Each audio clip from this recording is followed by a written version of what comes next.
So we're here today in Basel for the 5th edition of the CSEM Business Day, and we're lucky to have with us Dava Newman, former Deputy Administrator for NASA and Apollo Program Professor of Astronautics at MIT.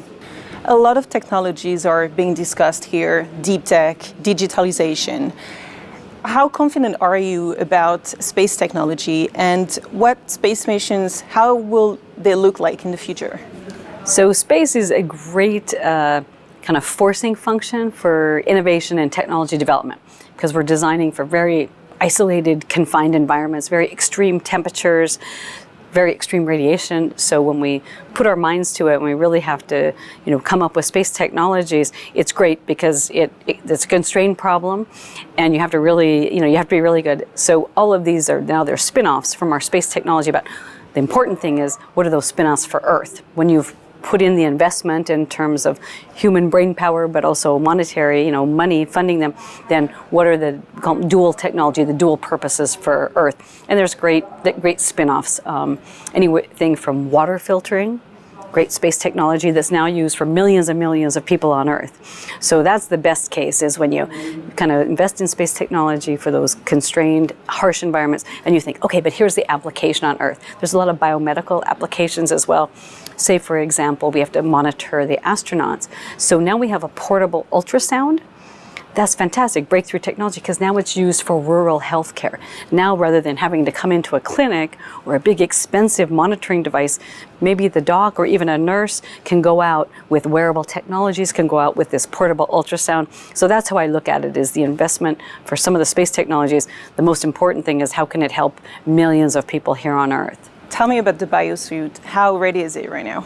It's research and development in terms of advanced spacesuits. Our patents are on the patterning of it and what materials could you make this second skin suit.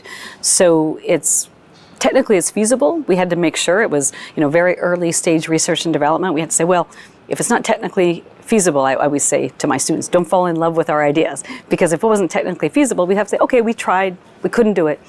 Interestingly enough, we keep finding out that technically it seems feasible. Now we've done the patterning of the human body in motion. What materials do you need? We can specify the materials, but they're not really commercially available. So now we have to make our own functional fabrics, because you can't just go out and buy the materials we need. So now we're taking a look at, well, how would we make the materials that have the properties we need to really have a pressure producing, skin tight pressure suit.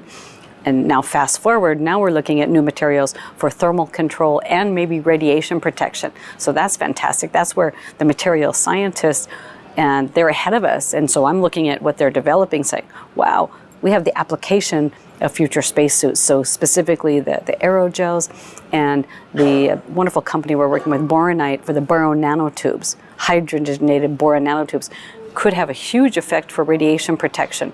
So that's about the most exciting material that I've seen. And so now we're trying to work with some small companies and integrate that into it's essentially the outer layer of the suit is a thermal micrometeorite garment.